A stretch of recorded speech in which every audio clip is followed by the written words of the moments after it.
ba dem ci moom di ko ñaan dara waaye nag am na fooy tàmbalee foofu lay tàmbalee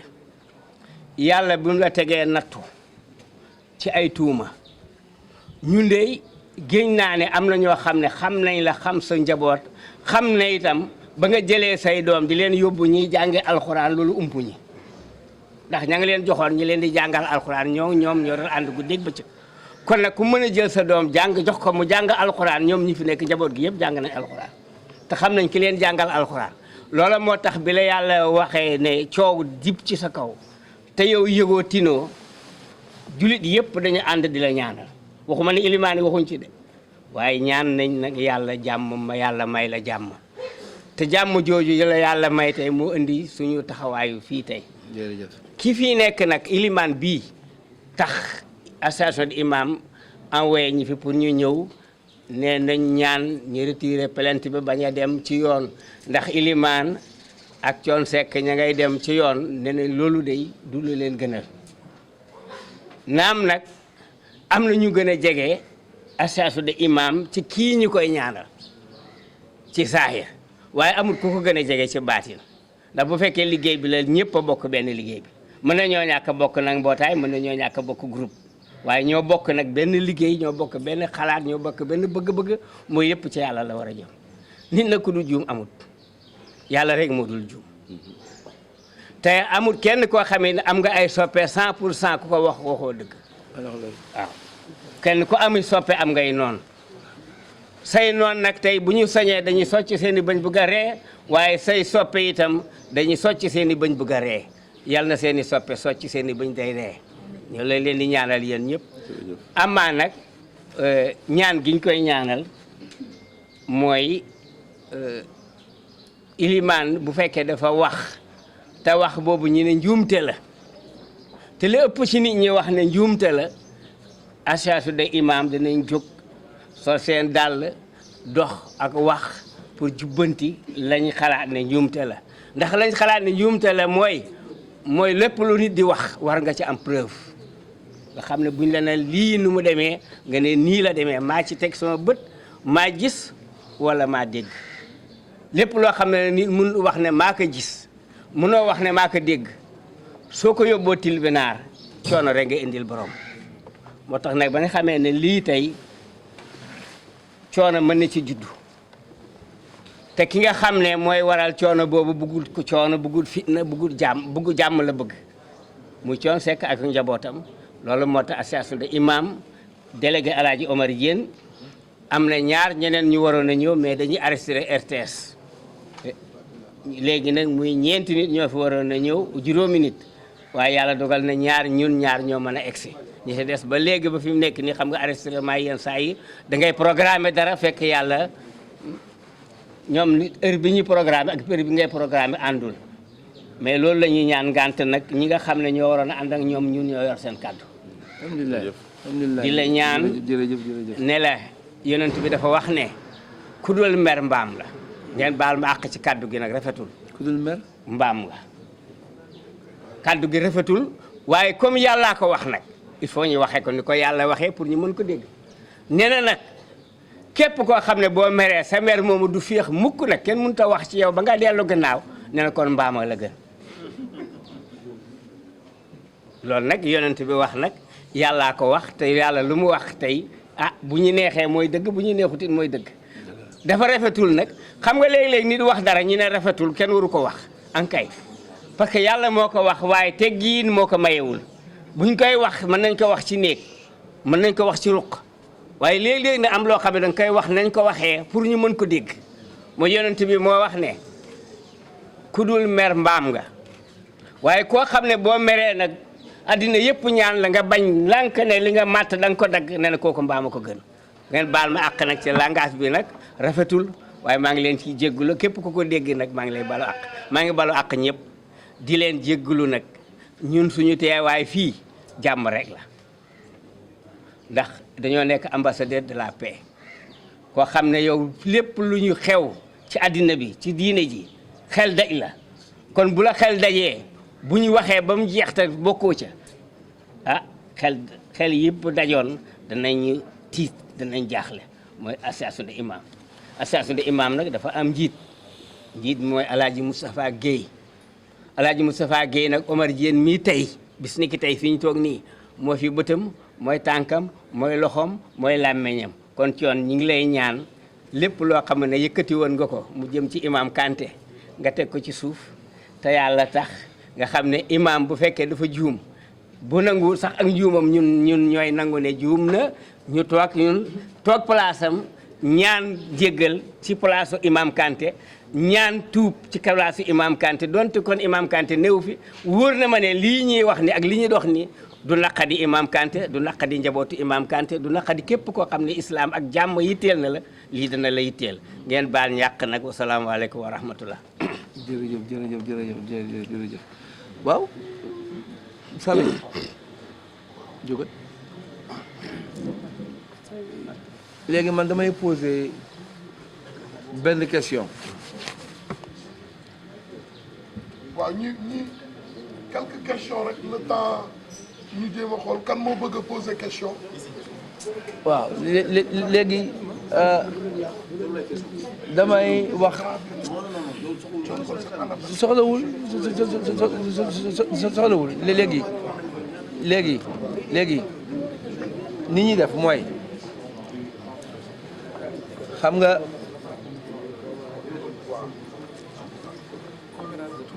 non comme point de presse rek la woon. waaw mais conférence de presse point de presse rek la woon. mais ñoom am nañu droit wax nag. am nañu droit waaw am nañu droit wax. xoolal imam nee na. am nañu droit wax waaye. imam nee na am ci nga droit conférence de presse point de presse la woon pour préciser leeral benn mbir. waaw waaye ba bàyyi la ñuy wax. te coon ñi fi nekk ñëpp mënuñu poser. non non ñëpp mënuñu poser. quelques-uns rek quelques-uns rek. waaw léegi xoolal mën nañ ko choisir rek 5 rek waaw. Adja bisimilah. asalaamaaleykum c'est Pape Ibrahima Ndiaye journaliste à iRadio Média. waaye beneen ko waaw présenté wul ba. C'est Pape Ibrahima Ndiaye journaliste à iRadio du groupe Média. Ok. Juste plus de précision. Après médiation, est-ce que vous avez décidé de retirer la plainte ou finalement c'est aux avocats d'apprécier et de retirer la plainte en fait? Plus de précision. merci loolu rek la wax Jolof. gannaaw ba ñu imaam yi defalee médiation est-ce que di ngeen jël décision ne da ngeen di bàyyi seen plainte bi wala avocats yi ñooy apprécier situation bi ngir bàyyi li nga xam ne mooy plainte bi merci. waaw loolu man li ma ciy tontu imam wax na ko léegi ya même pas 2 secondes nee na yonent yàlla Muhammad mi tax ñu binduñu nee na ku dur mer mbaam nga waaye ku mer ñu ñaan la ñaan nga të mbaama la gën.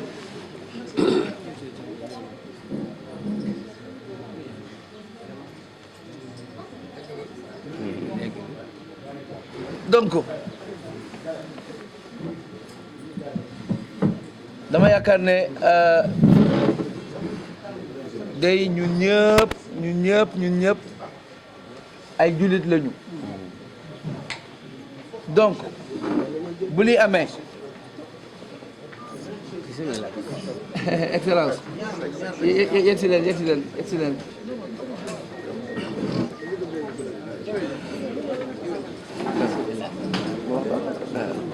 boy dugal baax doo dugal te toogal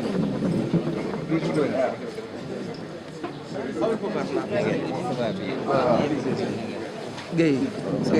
da ngay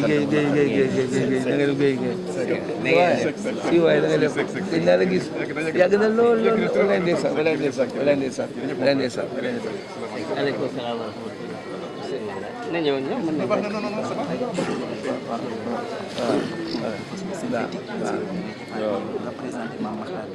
léegi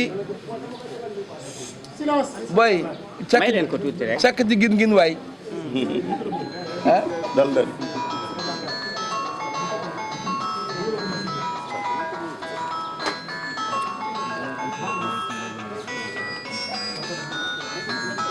wax ji fi mu tombe neex na ndax Mame Matar Gueye bu Jamra Sénégal yëpp xam nañ ko un homme respectueux boo xam ne bu ne dama ne faw ñaar koy déglu mi nga ànd ak Moustapha Sy mi magam ñoo daan foondoo ñoo daan footballandoo daan bii égaat cëggal tàppe gu jëkk ga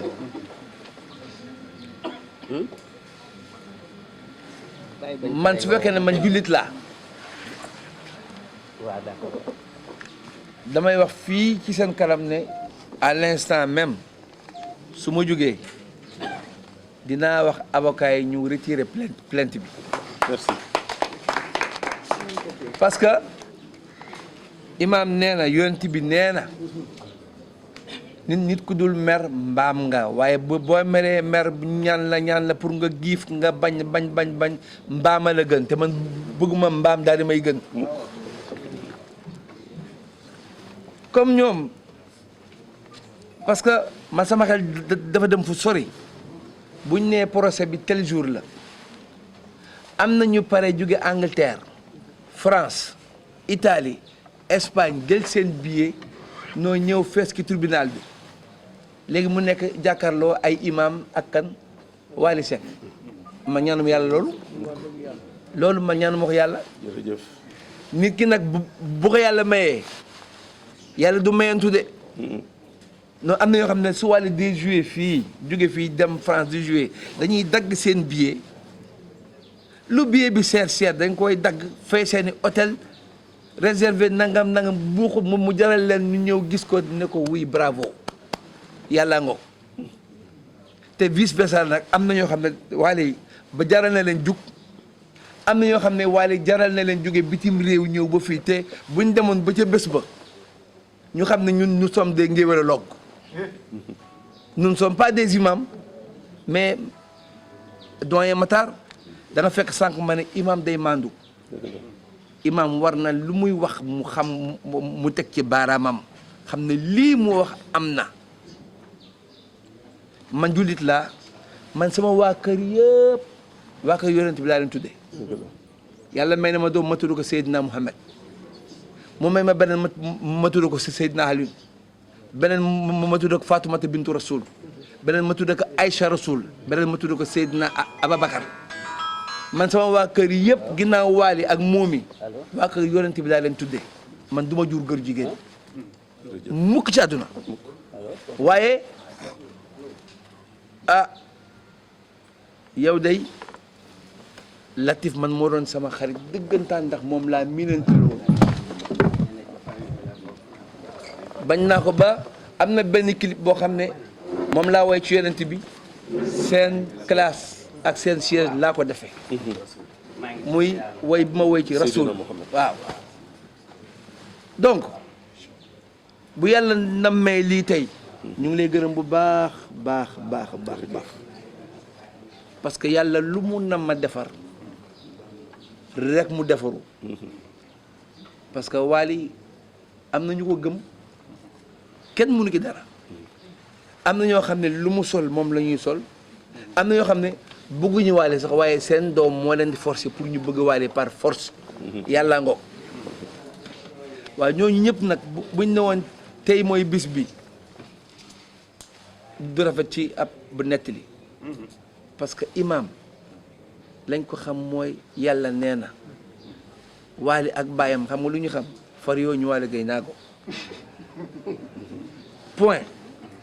far yoo ñu Wally gay naago warul daje ak yàlla nee na ku ne da nga war a toog si sa am da nga bañ ko wàcc waaye nag comme yéen la fi yàlla teg man de bés buñ nee marche góor jigéen maa fay jiitu buñ nee tey mooy marche boo xam ne man bëgguma góor jigéen duma wax ak góor jigéen dara ma may xaalis nag ma jël man xaalis moom ku ma ko may ma jël waaye man bëgguma góor jigéen du ma wax ak góor jigéen toppatoo ma góor jigéen man góor jigéen rek suma ko li ci yàlla wax rek moo ci ne te moom laay doxal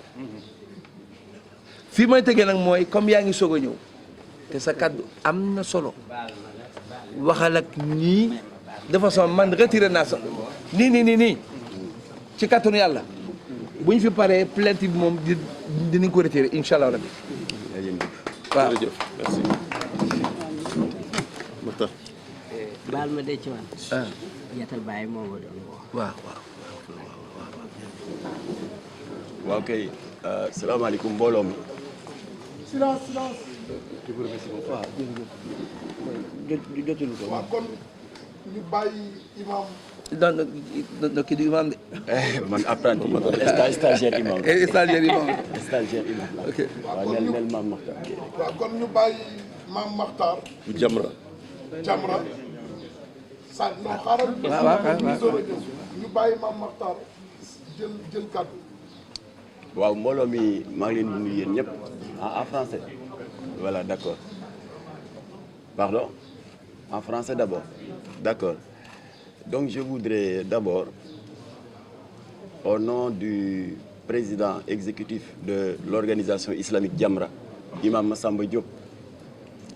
actuellement empêché pour les raisons que vous devinez aisément, S'il vous plaît. parce qu'il dirige 2 groupes scolaires. Le groupe scolaire Le Baobab qui se trouve sur la route des Niayes à proximité du dancing Ravin. Il dirige également le groupe scolaire Abdoulatif Gueye qui se trouve à Gadaye. Alors comme vous le savez, les épreuves du BFM démarrent demain. Il a donc beaucoup d'entrevues avec des parents d'élèves, mais il aurait bien aimé diriger lui-même la délégation. C'est la raison pour laquelle il nous a demandé, avant toute chose, d'adresser ses salutations fraternelles à son frère en islam, à son promotionnaire, parce qu'ils sont de la même génération, le doyen John Balago Seck. Cela dit, il me semble que l'essentiel a été dit par John Seck. Dans toute vie communautaire, il faut qu'il y ait des différends, des malentendus, des points de vue différents. Mais ce qui est important, comme le disent les philosophes, c'est persister dans ces erreurs qui peuvent être source d'exagération et d'aggravation des dits différents. John l'a illustré de manière très poétique en disant que quand on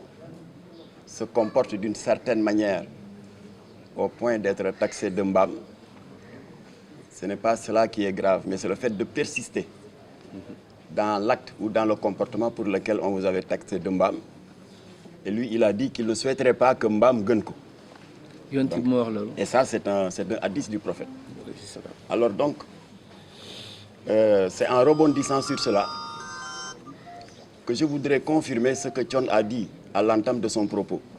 ou plutôt en clôturant son propos juste avant de nous passer la parole. Nos relations avec John Seck datent bien avant de la carrière musicale de Wally Seck. John Seck, en 1995, a pris contact avec les responsables de Jamra, nous disant qu'il avait un projet d'un clip qui sortait de l'ordinaire. Parce que d'après les propos qu'il avait tenus à l'époque, il avait dit qu'il avait l'habitude, quand il tournait des clips, pour faire la promotion d'un album ou d'un single, de choisir des endroits naturels, les bordures de plage, ou des endroits qui collent au show business, Sorano et autres. Mais pour ce clip, John a dit qu'il ne voudrait pas le tourner dans un endroit ordinaire. Parce qu'il était question de louer, de faire les louanges de la meilleure des créatures, Sayyidil Awwalina wa Sayyidil Akhirina, Khatimun Nabiyuna wa Imamul Mursalin, Sayyidina Muhammad. Et Latif lui a dit, Douma nangu nga gën ma gore. C'est très difficile à traduire en français. Et que lo bëgg yonent bi, douma nangu nga gën ma bëgg yonent bi. Comme que vous avez choisi le siège de Jamra, en l'occurrence Ad-Dawa, qui se trouve une école coranique dans l'enceinte même du siège de Jamra, Latif lui a dit, ce n'est pas la peine de prolonger outre mesure ta requête. Je dirais à tous les élèves de prendre 2 ou 3 jours de congé pour te permettre, avec l'équipe de Ramdan, d'être à l'aise et de tourner votre clip. John lui dit non, il ne faut pas envoyer les élèves en congé parce que